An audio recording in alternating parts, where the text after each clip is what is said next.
Hello everyone. मेरा नाम वंदना दुबे है। मैं यूनियन बैंक ऑफ इंडिया में स्पेशलिस्ट ऑफिसर हूँ। आप सभी लोगों का मेरे यूट्यूब चैनल पे हार्दिक स्वागत है। आप लोगों ने मेरा एक वीडियो देखा होगा जिसमें मैंने अपना एक्सपीरियंस शेयर किया है कि कैसे मैंने अपनी माँ की जिम्मेदारियों के साथ साथ एग्जाम क्रैक किया। अगर आप लोगों ने नहीं देखा है तो मैंने इस वीडियो के डिस्क्रिप्शन में उसका लिंक दे दिया है। आप जाइए उस वीडियो को जरूर देखिए। अगर आपको वीडियो पसंद आता है तो मेरे चैनल को लाइक और सब्सक्राइब जरूर कर दीजिए। तो मैं अपने उन्हीं एक्सपीरियंस के बेसिस पे कि कैसे मैंने एग्जाम क्रैक किया, मेरा क्या टाइम मैनेजमेंट था, कैसे मैं टाइम मैनेज करती थी, समय को कैसे मैं यूटिलाइज करती थी, उसको कैसे फ्रूटफुल बनाना है, उस बारे में हम बात करेंगे कि हमारा टाइम मैनेजमेंट कैसा होना चाहिए। सबसे पहले तो ये देखिए कि हम एक असाधारण काम करने जा रहे हैं। लाखों लोग फॉर्म भरते हैं, लाखों लोगों में से कुछ लोगों का हजारों का सिलेक्शन होता है। तो हमें लाखों से हजारों और हंड्रेड्स में आने के लिए कुछ अलग एफर्ट करने पड़ते हैं। वो अलग असाधारण एफर्ट और असाधारण चीजें हम करेंगे तभी जा करके हम कोई एग्जाम निकाल सकते हैं। तो उसके लिए हमारा एफर्ट भी अलग होना चाहिए बाकी लोगों से जिनसे हमें अगर एग्जाम निकालना है तो हमारे एक्टिविटीज भी ऐसी होनी चाहिए, हमारा टाइम मैनेजमेंट भी ऐसा होना चाहिए ताकि हम ज्यादा से ज्यादा अपने समय को यूटिलाइज कर सकें और अपनी पढ़ाई को एक सही दिशा दे सके। ताकि पढ़ तो सब लोग रहे हैं, कई सारे लोग हैं, सभी लोग पढ़ाई कर रहे हैं। ऐसा क्यों होता है कि कुछ लोगों का एग्जाम निकल रहा है, बाकी कुछ लोगों का नहीं हो पाता है? ये इसलिए हो पाता है कि उन लोगों का सही डायरेक्शन, कुछ लोगों का सही डायरेक्शन नहीं हो पाता है कि क्या पढ़ते हैं, कुछ भी पढ़ रहे हैं तो उन्हें पता ही नहीं कि हमें पढ़ना क्या है, एग्जाम में क्या पूछ रहा है, हमें कितना, अगर इस समय हम पढ़ रहे हैं, अगर मॉर्निंग का समय हम पढ़ रहे हैं तो उसमें क्या पढ़ना चाहिए और पूरे दिन में हमें क्या क्या कवर करना चाहिए। और बहुत सारे लोग होते हैं कि ये एग्जाम भी देना है, उसे भी देना है, तो कई सारी चीजों को देखते हुए हम बात करते हैं। तो सबसे पहले तो हमें अपनी प्रायोरिटी सेट करनी है कि हमारा प्रायोरिटी सेट होना चाहिए कि मुझे एग्जाम देना कौन सा है। बहुत सारे लोग हैं जिन्हें मैं जानती हूँ, मुझे पूछते रहते हैं, बैंक का तैयारी कर रहे हैं, एसएससी की भी तैयारी कर रहे हैं, यूपीएससी का भी करने का सोच रहे हैं। तो हम एक साथ दो तीन नाव पे सवार नहीं हो सकते हैं। सबसे पहले तो हमें एक जॉब लेना है। हमारे दिमाग में एक चीज होना चाहिए कि हमें पहले एक जॉब निकालना है, चाहे वो बैंक हो, एसएससी हो, टीचिंग हो, यूपीएससी हो। तो सबसे पहले आप अपनी प्रायोरिटी सेट कर लीजिए कि मुझे किसके एग्जाम की तैयारी करनी है। तो अगर आप प्रायोरिटी सेट कर लेते हैं तो आपको थोड़ी चीजें इजी हो जाती हैं। फिर आप उस फील्ड में आप काम अपना शुरू कर देंगे। तो सबसे पहले आपको बैंक की तैयारी करनी है तो बैंक उसको बनाइए कि बैंक पता करिए कि उसमें प्रीलिम्स क्या है, मेंस क्या है, होता है कि नहीं, उसके इंटरव्यू होता है, उसको सिलेक्शन में क्या क्या चीजें होती हैं, क्या क्या फेज होते हैं। एसएससी करना है तो एसएससी का सबसे पहले आप देखिए कि क्या पैटर्न है, कैसे पढ़ाई करनी है। अगर आप प्रायोरिटी सेट कर लेते हैं आप, तो उसके पहले आप सिलेबस को देखिए। फिर मान लीजिए आप बैंक की तैयारी कर रहे हैं तो आपको सिलेबस पता होना चाहिए कि बैंक में क्या क्या सिलेबस है। आपका क्वांट आ रहा है तो क्वांट से क्या सवाल पूछे जा रहे हैं। अगर रीजनिंग आ रही है तो रीजनिंग में कौन से टॉपिक आ रहे हैं। ऐसा ना हो कि वर्बल आ रहा है तो नॉन वर्बल की तैयारी कर रहे हैं। अगर इसमें पजल आ रहे हैं और रीजनिंग में और हम पजल पढ़ ही नहीं रहे हैं, हम अलग अलग टॉपिक को कर रहे हैं। तो कई सारी चीजें फैक्टर होती है जो आपको सिलेबस जानना बहुत ज्यादा जरूरी हो जाता है। अगर आप अपने सिलेबस को गो थ्रू करते हैं, सिलेबस आप समझ जाते हैं कि आपको पढ़ना क्या है और कितना पढ़ना है, तो आप अब सटीक दिशा में हैं, सही डायरेक्शन में हैं कि हाँ मुझे अब ये पढ़ाई करनी है, मुझे इस सिलेबस को कंप्लीट करना है। तो जैसे कि मैंने अपनी पढ़ाई को दो बांट में बांट दिया था। सबसे पहले तो मैंने सिलेबस को देख लिया कि मुझे सिलेबस क्या है और सिलेबस को मुझे इतने दिन इतने समय में मुझे सिलेबस कंप्लीट करना है। और उस सिलेबस को कंप्लीट करने के बाद मुझे ज्यादा से ज्यादा मॉक देना है। बहुत सारी कामकाजी महिलाएं होंगी घर पे जिनके पास समय बहुत कम हो पाता होगा, टाइम मैनेजमेंट उनके पास चीजें नहीं होंगी, तो उनके लिए ये बहुत ज्यादा यूजफुल है कि सबसे पहले आप सिलेबस को देख लीजिए। मैं अगर अपनी तैयारी करती थी तो मैं पहले एसएससी की भी कर रही थी तैयारी, फिर मैंने बैंक का, तो मुझे लगता था कि अच्छा ये तो हो जाएगा। फिर मैंने जब सिलेबस देखा तो मुझे पता चला नहीं, अगर आप एसएससी की तैयारी कर रहे हैं तो उसकी इंग्लिश बिल्कुल अलग है, बैंकिंग की तैयारी कर रहे हो तो बैंकिंग का तैयारी प्रिपरेशन बिल्कुल अलग है। तो सबसे पहले आप सिलेबस को समझिए, पढ़ना क्या है और कितना पढ़ना है। तो दिन की शुरुआत आप कर रहे हैं तो सबसे पहले थोड़ा योगा कर लीजिए, एक्सरसाइज कर लीजिए, मेडिटेशन कर लीजिए। उससे आप फिजिकल एक्टिव रहते हैं। बोलते हैं ना कि निरोगी काया सबसे बड़ा सुख होता है। तो सबसे पहले आप फिजिकली फिट रहेंगे तभी आप बाकी चीजों पे अपना ध्यान दे पाएंगे। तो मैं सुबह उठ के पहले सबसे पहले थोड़ी एक्सरसाइज करके मेडिटेशन कर लेती थी ताकि मैं पूरे दिन एक्टिव रह पाऊँ। उसके बाद सिलेबस को आप जान ले रहे हैं, उसके बाद अपना टाइम मैनेजमेंट क्या करना है, आपको टाइम टेबल बनाइए। ये बस मैंने आपको एग्जांपल के लिए यहाँ दिखाया है कि आप मंडे टू फ्राइडे सैटरडे आप क्या पढ़ रहे हैं। आपको पता होना चाहिए कि अगर मैं एसएससी में कोई फिजिक्स टॉपिक पढ़ रहा हूँ तो उसमें मैंने कौन सा चैप्टर पढ़ा है, अब मुझे नेक्स्ट क्या करना है। तो सुबह का जो समय होता है सबसे अच्छा समय माना जाता है पढ़ाई करने के लिए और कंसंट्रेशन के लिए। मैं सबसे पहले सुबह उठती थी तो मेरे लिए सुबह का एक ऐसा समय था जिसमें मैं ज्यादा से ज्यादा समय निकाल पाती थी अपने पढ़ाई के लिए। क्योंकि मेरा उस समय बच्चा सो रहा है, हस्बैंड सो रहे हैं, फैमिली कोई डिस्टर्बेंस नहीं रहता है। आप लोग जानते ही होंगे कि सुबह कोई अगर घर में है तो कुछ ना कुछ काम लगा ही रहता है। तो अगर आप पढ़ रहे हैं, कोई डिस्टर्बेंस हो तो आपका कंसंट्रेशन नहीं हो पाता है। तो मैं सुबह सब मैं 3 बजे भी उठ के पढ़ाई की हूँ, सुबह 4 बजे भी मैंने उठ के पढ़ाई किया है। तो मुझे लगता था कि मैं जितनी जल्दी सुबह उठूंगी मैं उतनी ज्यादा अपनी तैयारी कर सकती हूँ। मैंने पूरे अपने तैयारी के दिनों में मुझे लगता है कि मैं आज तक ऐसा कोई दिन नहीं होगा कि मैं सुबह 4 बजे से लेट उठी हूँ। क्योंकि मुझे पता था कि मैं अगर मॉर्निंग में लेट उठूंगी फिर मेरे पास सुबह का समय कम हो जाएगा। तो सुबह में आप लोग उठिए, उठ के थोड़ा एक्सरसाइज करके उसके बाद अपना पढ़ाई करिए। आप क्या पढ़ना है, उसमें आप ऐसी चीजें पढ़िए जिसको आपको लर्न करनी है। जैसे कि आपको इंग्लिश का वोकैब आपको याद करना है, आपको जीके पढ़ना है, करंट अफेयर पढ़ना है। एसएससी की तैयारी कर रहे हैं तो आपको अदर सब्जेक्ट पढ़ना है, हिस्ट्री, जियोग्राफी, अदर चीजें। तो आप सुबह उठ के पहले आप लर्निंग वाली चीजों पर फोकस करिए, क्योंकि सुबह के समय आप जो चीजें याद रखते हैं आपको लॉन्ग लास्टिंग रहती हैं। तो आप सुबह मैं उठती थी, सबसे पहले मैं कभी करंट अफेयर पढ़ रही हूँ, फिर उसके बाद समय बचता था तो मैं वोकैब, इडियम्स, ये सब चीजें देखती थी ताकि मुझे याद में कर पाऊँ। और मैं बाकी सभी चीजों को टिक करती थी, आज मैंने इतना याद किया, कल मुझे यहाँ से यहाँ तक याद करना है। तो सुबह में अगर आप 3 घंटे निकालिए, ये मिनिमम मैंने बताया, मैक्सिमम आपके ऊपर है कि आप कितना दे सकते हैं। मैं तो सुबह 4 बजे से 7 बजे तक पढ़ लेती थी। फिर उसके बाद घर के काम काम अब घर के काम काज में आप लगना ही पड़ता है।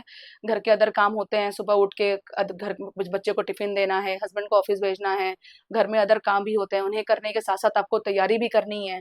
तो सुबह सबसे पहले उठ करके आप अपना लर्निंग वाली चीजें कर लीजिए, 3 घंटे 4 घंटे जितना भी समय हो रहा है।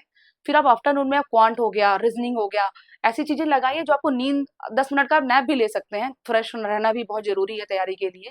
तो आप 2 घंटे या 3 घंटे का समय अगर आपको दोपहर में मिल रहा है, मैं अपने बच्चे को सुलाने के बाद मैं दोपहर का 2-3 घंटे में रीजनिंग या क्वांट ही करती थी। मैं उसके बगल में बैठ के पढ़ती थी ताकि अगर उठ भी जाए तो मैं वहीं पे रहूं और मेरी पढ़ाई में डिस्टर्ब ना हो। तो मैं कुछ लर्निंग वाली चीजें नहीं करती थी दोपहर में, मैं क्वांट, रीजनिंग, ये सब चीजें देख लेती थी, प्रैक्टिस करती थी, ताकि मुझे नींद भी आता था तो उसमें इंटरेस्ट आता था मुझे रीजनिंग में। ये पजल बनाना है, ये पजल करूंगी, ये पजल हो गया, आज मुझे दूसरा पजल करना है। तो जैसे जैसे अब तैयारी आपकी आगे बढ़ती जाएगी, आपका इंटरेस्ट भी बढ़ने लगता है कि हाँ, अब मैं अच्छी तैयारी हो रही है, मेरा सिलेक्शन के चांसेस ज्यादा हैं। तो फिर दोपहर में आप एस क्वांट लगा लीजिए, रीजनिंग लगा लीजिए। इवनिंग के टाइम में सारे काम करने के बाद आपको समय शाम को इंग्लिश कर लीजिए। बाकी पूरे दिन में आपने क्या पढ़ाई किया है, एक बार उसे भी देख लीजिए कि मैंने क्या पूरे दिन में पढ़ाई किया है। और आपको कल सुबह से क्या पढ़ना है उसे भी आप रात में ही शेड्यूल कर लीजिए, क्योंकि आपको ऐसा समय नहीं वेस्ट करना है कि आप बैठने बैठ रहे हैं और आप सोच रहे हैं कि अरे मुझे अभी पढ़ना क्या है। ये आपके पास समय नहीं होना चाहिए ऐसा कि आप अपने टाइम को वेस्ट करें। आप पहले देख लीजिए आज आपने क्या पढ़ा, कल आपको कहाँ पढ़ना है, क्या पढ़ना है, किस पर आपको ज्यादा फोकस करना है।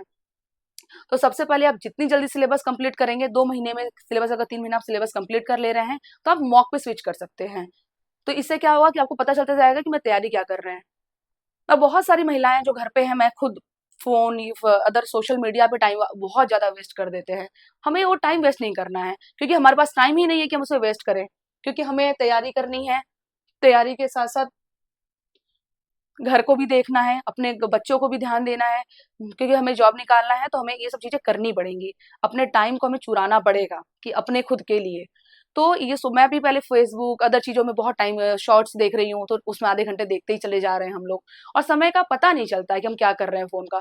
तो मैंने उसको रिप्लेस करके ये किया था कि बहुत सारे वीडियोस मेरे फोन में मैंने रखे थे कि मुझे ये वीडियोस, आज मैंने ये टॉपिक पढ़ा है और इस टॉपिक में मेरे ये सवाल गलत बन रहे हैं।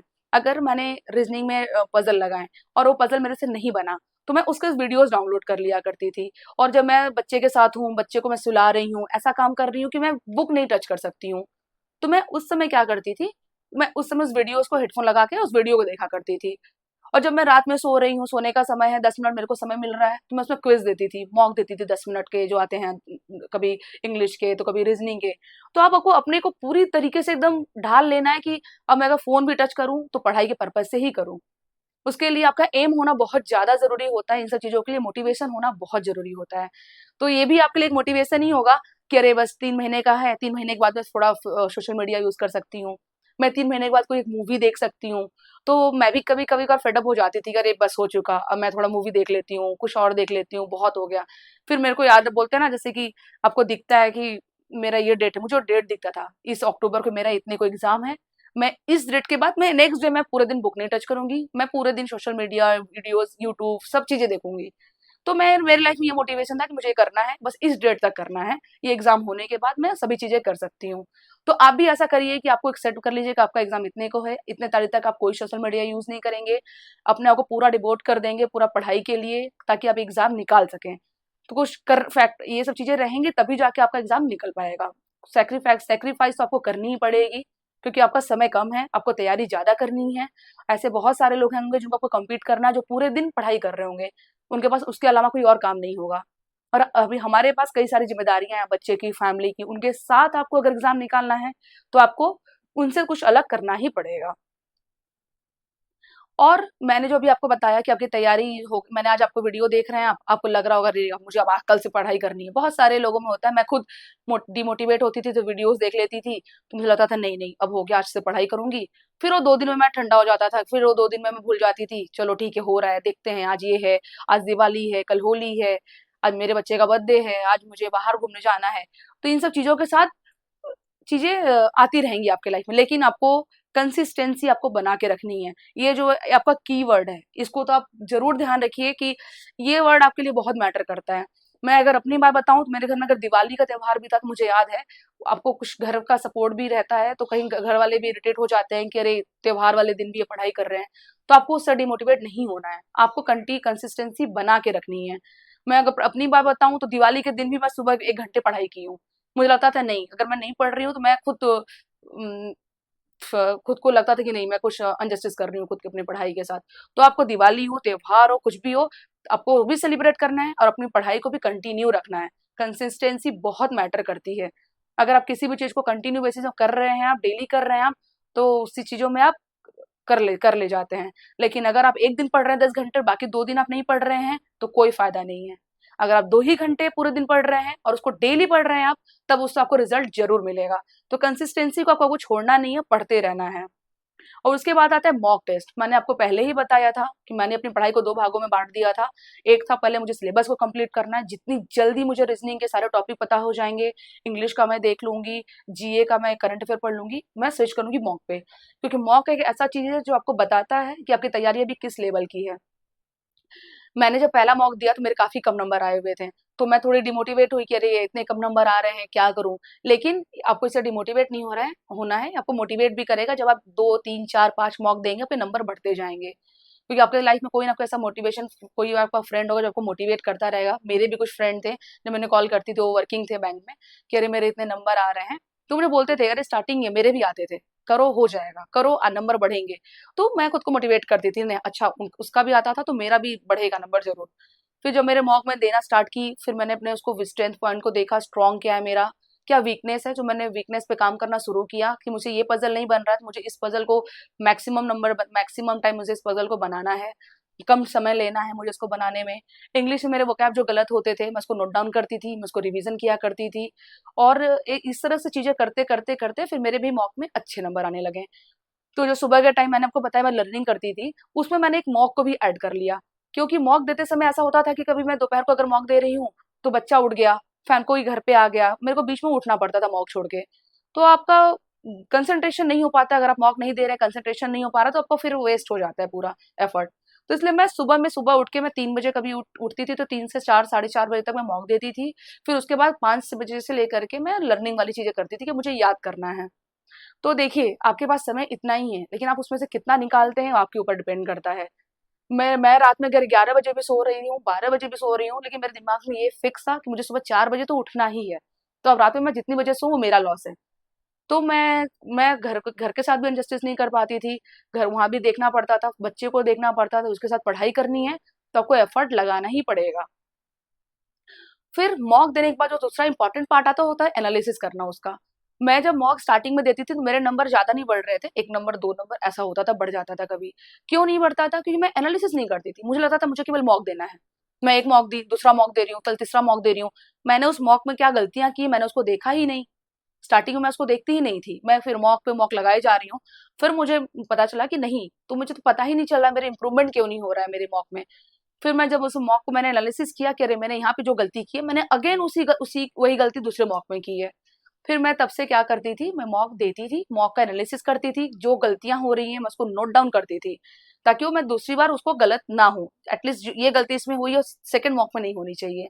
जैसे कि मैं टेंस से रिलेटेड कुछ एरर आया हुआ है, उस एरर को अगर मैंने एक बार देख लिया कि ये गलती, इस एरर इस टेंस में ये गलती मैंने की है और वो दोबारा मेरे से नहीं होती थी, तो आपको भी यही करना है। मॉक दीजिए, मॉक को एनालिसिस करिए, जो चीज़ आपको लग रहा है कि इंपॉर्टेंट है उसको नोट डाउन करना है, उसको नोट डाउन करिए, उसको कंसिस्टेंसी बेसिस पे करते रहिए। कंटिन्यूटी होनी बहुत ज़्यादा ज़रूरी होती है किसी भी तैयारी के लिए।